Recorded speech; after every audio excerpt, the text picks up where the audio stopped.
At 92, Mitzi Gaynor sits comfortably in a sunlit living room, her eyes still sparkling with the mischief that charmed millions when she danced across the decks of South Pacific. She leans forward, adjusting a vintage pearl necklace, and invites us to step back in time to 1957.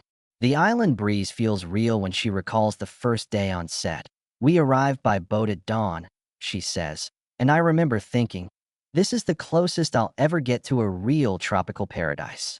But behind that postcard-perfect facade lay a world of tension, passion, and ambition that few outsiders ever glimpsed. The cameras rolled on opening day, capturing the dazzling white sands and swaying palms that would become iconic. Mitzi, then just 27, wore a coral-colored sarong and sang Bali Hai with a voice that floated like a candle's glow on the water. Yet while the song enchanted audiences, the production buzzed with pressure. Director Joshua Logan pushed for perfection, demanding extra takes that left dance company members gasping for breath.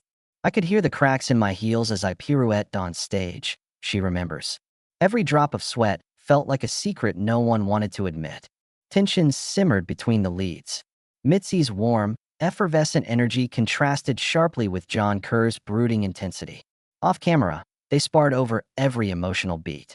Kerr, trained in dramatic theater, insisted on deeper introspection for his scenes, while Logan preferred broad, cinematic gestures.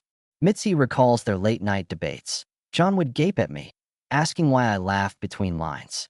I told him a little laughter reminds you why you love this work." That clash of styles fueled a creative electricity that, she believes, made the final cut sing. Costumes added another layer of intrigue. Designer Ori Kelly crafted Mitzi's wardrobe to evoke island mystique: bright hibiscus prints, beaded coconut bras, and wide-legged trousers that hugged her silhouette. But each ensemble took hours to stitch, and one mishap nearly derailed the entire shoot. During a pivotal scene on a rickety bamboo walkway, Mitzi's skirt snagged on a loose plank. She froze, heart pounding, while the crew scurried to free her. Logan barked for quiet as the camera kept rolling, capturing her genuine moment of panic. "That's the shot they kept," she laughs now. "They loved the authenticity of my surprise." Beyond the lovers' quarrels and wardrobe malfunctions, a deeper struggle brewed: the battle between Hollywood glamour and the musical's anti-war message. Rogers and Hammerstein insisted that their story, adapted from James Michener's novel, critiqued the lingering prejudice among American servicemen stationed abroad. Some producers fretted that audiences wouldn't buy a woman like Lieutenant Cable falling in love with a native islander. They whispered that the show risked alienating viewers in the segregated South. Mitzi stood firm when Logan confided his fears. "We're telling a love story," she urged. "If people can't see beyond their own walls, that's their loss." That conviction extended to the cast, too. Juanita Hall, who played Bloody Mary, faced her own battles. As one of the few African-American performers in a major musical film, she endured slights that the cameras could never capture. Mitzi made a point of learning Hall's songs phonetically when she forgot a line, offering stolen smiles between takes. "We looked out for each other," Mitzi recalls. "In those moments, you realized the film wasn't just a spectacle. It was a chance to say something important." The days blurred with dance rehearsals, makeup calls, and endless retakes. Mitzi remembers an afternoon when she collapsed in her dressing trailer, exhausted and dizzy. A makeup artist slipped a cold towel across her forehead and whispered, "You're making history, sweetheart." That simple gesture echoed through her body, reminding her that every step, every note, was part of something bigger than herself. As production neared its end, Logan ordered a surprise screening for the entire cast and crew. They gathered under a canvas canopy, the projectors hummed blending with insect songs. Mitzi watched herself leap through the waves, her skirt swirling in slow motion.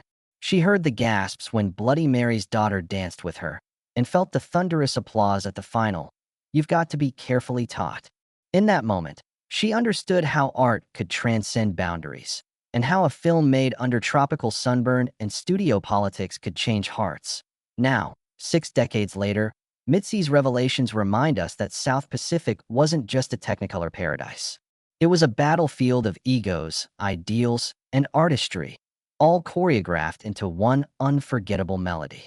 And at 92, she's the keeper of its secrets, The uncredited kisses, the midnight sobs, the whispered apologies when the script cut a scene vital to the story's soul. She smiles, leaning back in her chair. "You see," she says, "sometimes paradise comes at a price. But oh, how sweet the price can be." Evenings on the set stretched long after the final camera clap, and Mitzi would wander barefoot along the shoreline while the crew broke down lights and props. She describes one moonlit night when she stumbled upon an abandoned prop canoe half buried in sand. Curious, she climbed in and rocked gently, humming a fragment of Dites-moi she'd recorded just days earlier. Unbeknownst to her, the sound mixer had captured every note. The next morning, Joshua Logan insisted on replaying the solo serenade for the entire cast, insisting it set the mood for the island's hidden melancholy, even though that footage never made the final cut. Inside the military camp scenes, Mitzi's relationship with co-star Rossano Brazzi remained largely cordial, but she noticed a subtle tension when their characters' wedding vows were filmed. Brazzi, accustomed to Italian melodrama, insisted on grand, sweeping gestures, wide-arm flourishes, and orchestrated sighs, while Mitzi wanted hushed, intimate exchanges. They compromised by rehearsing in whisper tones, exchanging glances rather than grand gestures. This intimacy created a secret electric current between them, though it was never acknowledged in publicity stills. Behind closed doors, crew members swore they saw sparks when Brazzi brushed a stray hair from her face, but on camera the moment remained tantalizingly ambiguous. Dance rehearsals for There Is Nothing Like a Dame proved equally fraught. The ensemble sputtered through complicated formations on a platform barely larger than a railed balcony. Mitzi quickly calculated how to pivot without tangling in her co-star's arms. Each twist and lift required micro-adjustments or a tumble. She recalls a near-disastrous misstep when she nearly tumbled into a percussionist's drum kit. Rather than call cut, Logan signaled the camera to keep rolling, capturing her startled yet graceful recover. The footage ended up spliced into trailers, overlaid with brass fanfares to suggest a spontaneous burst of theatricality. Costume changes remained a logistical ballet. Mitzi estimates she changed outfits more than 40 times each day: beaded gowns, grass skirts, military uniforms, and with each transition, she rechanneled a different facet of Ensign Nellie Forbush. Makeup trailers became her sanctuary. She learned to apply her own contouring to mimic island sunlight, blending coral lip tints with faint freckles. One key makeup artist, Jenny Collins, confided years later that Mitzi's methodical brushes set a new standard, inspiring future Hollywood productions to apply subtler, character-driven application rather than bold stage paint. But despite these bursts of ingenuity, an undercurrent of studio apprehension persisted. Rumors circulated that the Hayes office had quietly censored certain dialogue they deemed too suggestive, demanding rewrites that softened Forbush's flirtations with island life. Mitzi discovered this when pages marked "Revised June 12th" arrived, striking lines about temptation in the tiki torches that had once brought laughter in rehearsals. She petitioned Logan to restore the original banter during daily screenings, arguing it revealed her character's defiant spirit. Logan flatly refused, warning her this could jeopardize the production's approval. Mitzi slipped the original pages into her personal collection, later sharing them only with a trusted biographer. Amid these constraints, the cast created its own secret rituals. Each morning, Juanita Hall led a warm-up circle, chanting island blessings she'd learned backstage. Mitzi describes this ritual as surreal, yet grounding, a reminder that despite the cameras, they were playing roles of real people loving and mourning under the same sun. Off-camera, this practice bonded the ensemble deeper than any script could. Mitzi still treasures the memory of artisans crafting plumeria crowns, pressing fragrant petals into her hair before scenes, their hands cool against her skin as the tropics shimmered around them. Technical challenges abounded too. A sudden tropical rainstorm washed out key scenes filmed on soundstages repurposed as taro fields. Mitzi, drenched in period costume, slogged through mud mixed with palm frond detritus while the crew scrambled to protect cameras. She recalls quipping, "I paid for this in sweat alone," even as a loader handed her a towel. The take that made the cut captured genuine goosebumps on her arms and an unexpected tremor in her voice. Elements Logan insisted were integral to conveying Forbush's emotional journey from naivete to genuine compassion. One of Mitzi's proudest but least known achievements involved her uncredited rewrite of the final scene's dialogue. The original script ended with a stiff, formal admonition about prejudice. Mitzi felt it lacked warmth. Late one night, she drafted new lines in her trailer, a heartfelt plea about learning to love beyond boundaries. She slipped them to Logan along with a plate of midnight donuts. He called action the next day using her version and conceived a shot lingering on each actor's face as they absorbed her words. The result brought genuine tears from the soldiers on set. By the time filming wrapped, Mitzi had collected dozens of these stories, fragments of mischief, improvisation, and subversion hidden beneath the Technicolor veneer. In years that followed, some editors stitched her improvised lines into trailers without credit, fueling fan lore about Forbush's secret speeches. Today, at 92, she treasures the first bootleg recordings of those alternate takes, playing them quietly on vintage reel-to-reel players, savoring each emphasized vowel and heartfelt pause. As dawn broke on another blazing Hawaiian morning, Mitzi arrived early at the auxiliary soundstage transformed into a lush jungle clearing. The crew stretched cables between fake palm trunks and engineered giant ferns from painted canvas. She could feel the tropical humidity as she stepped inside the artificial rainforest. That day, Logan wanted to film the pivotal scene where Ensign Nellie Forbush confronts her own prejudice while singing, "You've Got to Be Carefully Taught." Rogers and Hammerstein insisted on preserving each lyric's bite, but the Hayes office had softened their stance, demanding subtle rewrites to avoid inflammatory social commentary.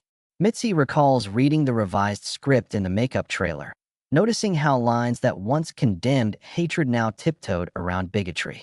She believed the change dulled the emotional impact. During the first take, she poured every ounce of conviction into her posture and gaze.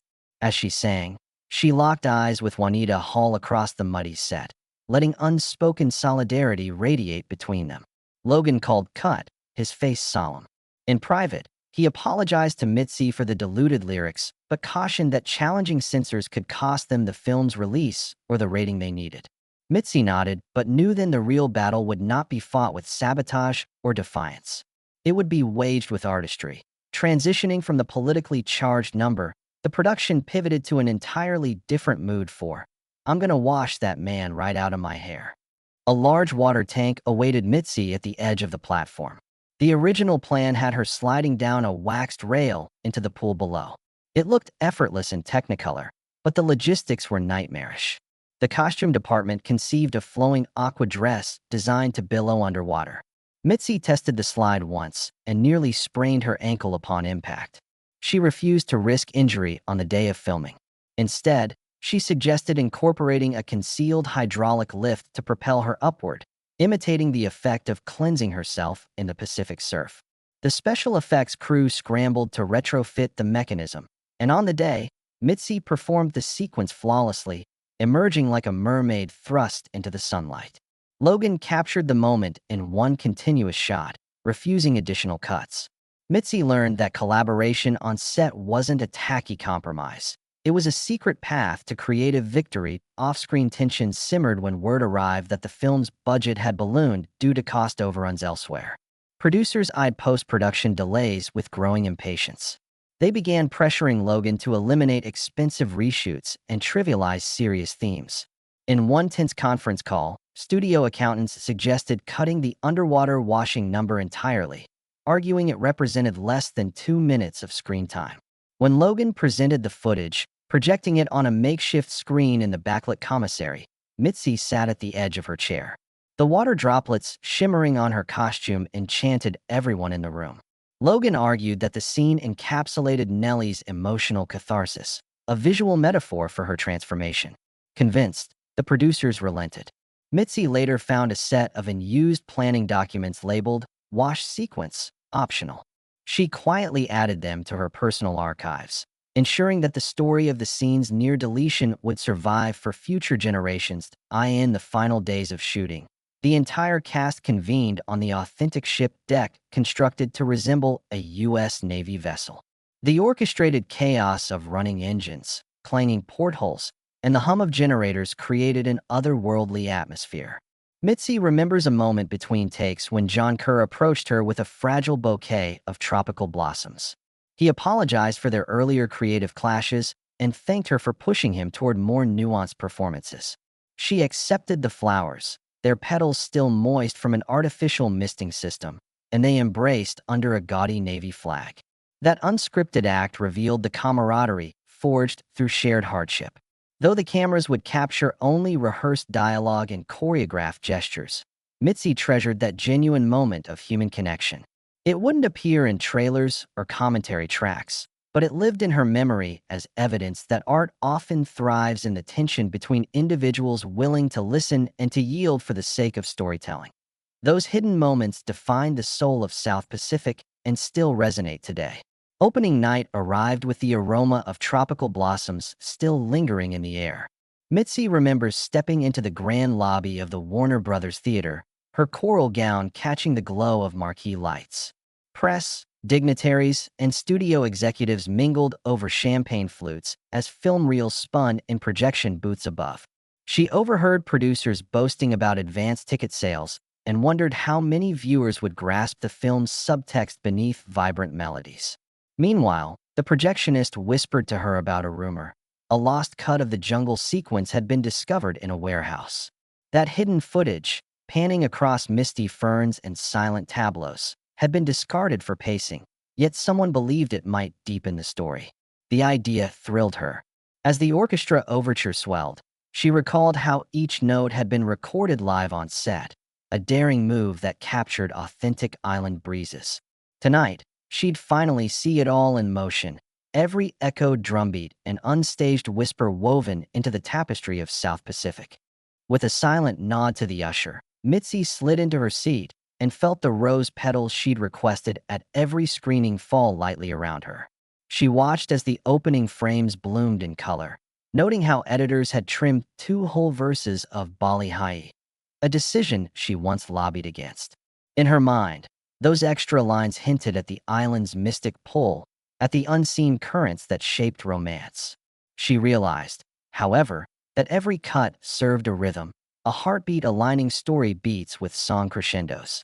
During the film's first screenings overseas, audiences had demanded the deleted verses be restored. Warner Brothers quietly supplied a special reel for select theaters, but most never saw it. At age 92, Mitzi still carried a battered 16mm print of those scenes, tucked beneath a stack of playbills in her study. Tonight, she hoped fragments of that lost magic would finally reach her ears once more. Mitzi's fascination with unseen moments extended beyond deleted music. During post-production, the sound department accidentally overlaid nighttime insect chirps on a daytime coral reef sequence, creating an eerie undercurrent of tension that lingered in the final cut. Logan initially called it an error, but Mitzi persuaded him to leave it in, arguing that islands held secrets deeper than their waters. Even today, she smiles when visitors mention the subtle discord in that scene, unaware it stemmed from a stray microphone left in hedges. She kept a reel labeled Jungle Ambience Bloopers, filled with unexpected wind gusts and distant laughter from the art crew. Those traces, she says, are the film's heartbeat, reminding viewers that every movie is stitched together from perfection and accident alike. Publicity stills reveal Mitzi's radiant grin, but she recalls the tension behind the glossy covers. Studio photographers insisted on retouching her freckles and slimming her waist, crafting an image that catered to a 1950s ideal. Mitzi fought for authenticity, asking one retoucher to leave a single beauty mark near her ear as a personal signature. That request later baffled graphic artists, but became a trademark for her fans. In magazine spreads, they spotted it and whispered, "She's been here." She still keeps a stack of printed proofs, some marked redo and erase everything. In every frame, she sees the negotiation between artifice and reality, a reminder that even the simplest photograph contains untold compromises. As the years passed, Mitzi watched South Pacific inspire change from afar. Teachers used the film to spark classroom discussions on prejudice. In small towns, couples fell in love after listening to its soundtrack on portable record players. During its 50th anniversary, She joined a reunion screening where 3 generations of fans gathered to sing along. An elderly veteran stood up to recite the opening verse, his voice trembling with memory. In that moment, she realized the film had transcended entertainment. It became a vessel for empathy. Now, at 92, she shares these memories to honor every behind-the-scenes decision that shaped its legacy. She reminds us that art thrives in the tension between perfection and spontaneity, that paradise often emerges from imperfection. And while the world may only see the final frames, Mitzi Gaynor invites us to cherish every unsung laugh, every misrecorded note, and every secret blossom that defined South Pacific's beating heart. Long after South Pacific first dazzled audiences, Mitzi remained intimately connected with every frame of the film. In the late 1970s, she learned that original 3-strip Technicolor negatives were degrading with age. Alarmed, she spearheaded a campaign to save the archival reels, personally funding climate-controlled storage and restoration efforts. She studied the chemical processes behind aging celluloid and even visited dye transfer labs to understand how color balance could be recaptured. When the restoration team discovered that a single reel of Some Enchanted Evening had faded to pinkish hues, Mitzi mobilized a small army of supporters, raising enough money to recreate the missing dye layers. The painstaking process involved scanning each frame and matching the original palette by eye, guided by faded production stills clipped from her scrapbook.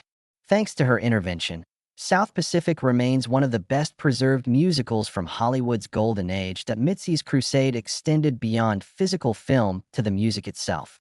In 1984, she championed a project to record a Lost Masters soundtrack using the original vocal tracks.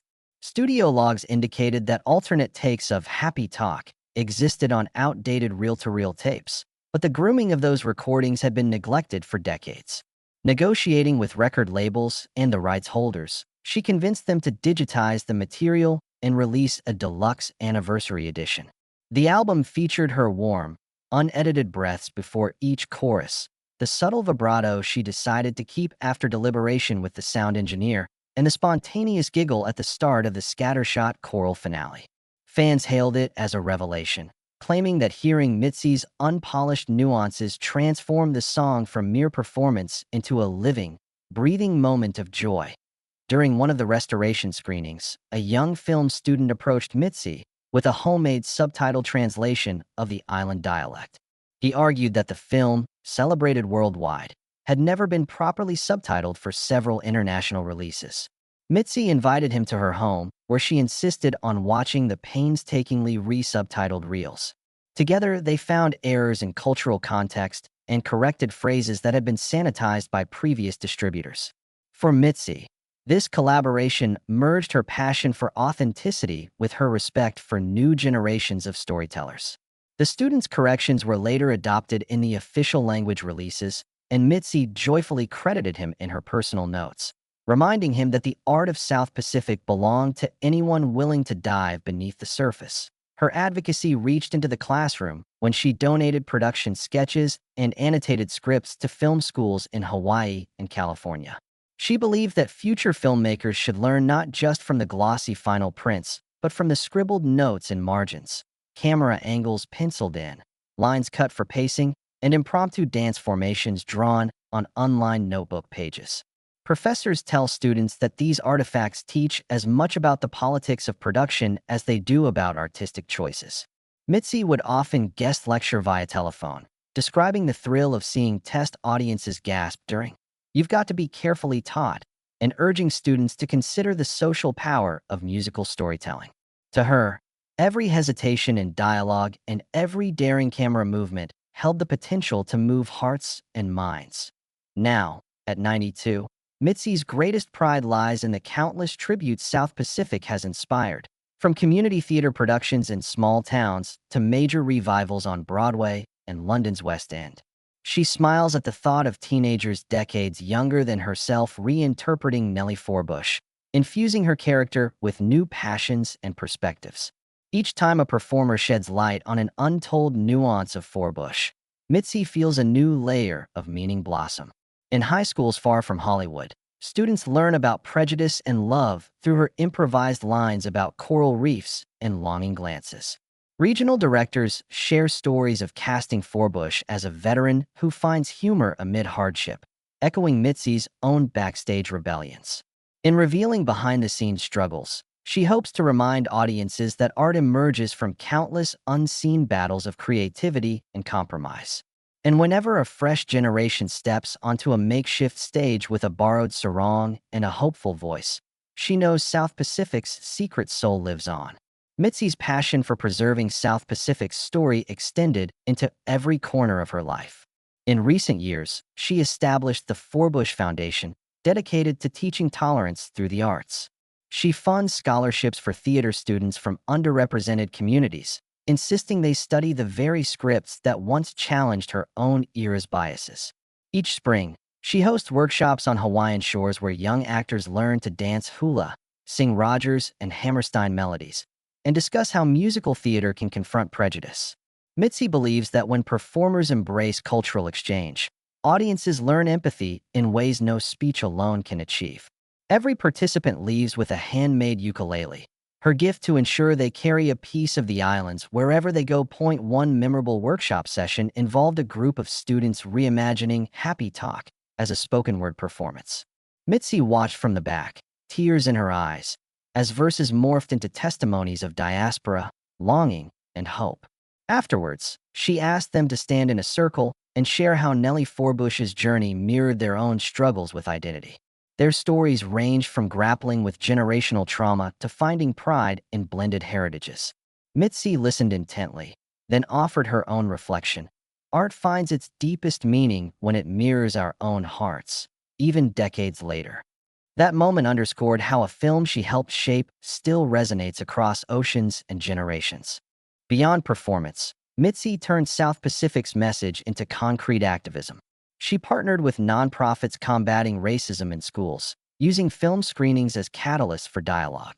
In one initiative, she invited juvenile justice centers to host nights of cinema and conversation, offering free tickets and study guides to inmates seeking reinvention through the arts. She recalls a young man who approached her after a showing, saying, "I never thought a musical could understand my pain." Mitzi held his hand and replied, "Stories remember what we too often forget." That exchange convinced her that even a Technicolor musical could plant seeds of change in the most unexpected places. Her commitment extended to preserving the film's original locations. When developers planned to build a resort on a stretch of Oahu Beach used for key scenes, Mitzi rallied local leaders to secure landmark status for the shoreline.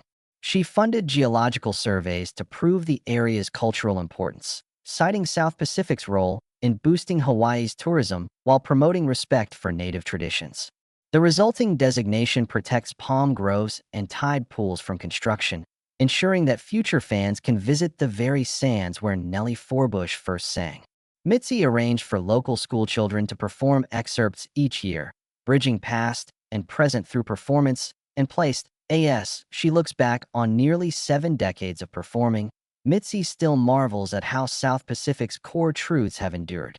She recently convened a panel of historians, marine biologists, and cultural scholars to examine how the film portrayed island ecology alongside human drama. Together, they produced an illustrated booklet comparing original script notes to modern sustainability practices, highlighting lines that unwittingly foreshadowed conversations about environmental stewardship. Mitzi sees the project as a reminder that art can anticipate real-world challenges, urging audiences to read between the melodies and consider their moral implications. In private moments, she revisits the dusty volumes of her personal archives, handwritten lyric notes, annotated call sheets, and weathered backstage passes. She flips to a faded page where Joshua Logan sketched the choreography for "There Is Nothing Like a Dame," scribbling evocative words like community and solidarity. She traces his pencil marks with a fingertip and smiles, remembering how a minor gesture on stage could signal unity among disparate characters. To Mitzi, those scribbles represent the alchemy of collaboration, artists melding visions to create something far greater than the sum of their parts. Now, at 92, Mitzi Gaynor invites us to consider the unseen hands and hearts that shaped South Pacific. She urges us to honor every improvisation, every clandestine rewrite, and every risk taken in pursuit of authenticity. As she delivers her final revelation, she stands on the very beach that once served as a backdrop to cinematic romance. With waves lapping at her feet, she reflects on a career defined by daring choices and unspoken acts of defiance. She whispers the film's closing lines into the wind, believing that stories survive only when their guardians remain vigilant. Her parting message is both simple and profound. Cherish the hidden moments that gave art its soul. Whether it's a lost verse, a spontaneous dance, or a hastily scribbled lyric, those fragments carry the essence of human experience. Mitzi's life, like South Pacific itself, teaches us that paradise arises not from perfection, but from the courage to embrace illusion and reality at once. As the sun sets on her remarkable journey, she reminds us that every performer, every director, and every audience member holds the power to reveal truths that transcend the screen.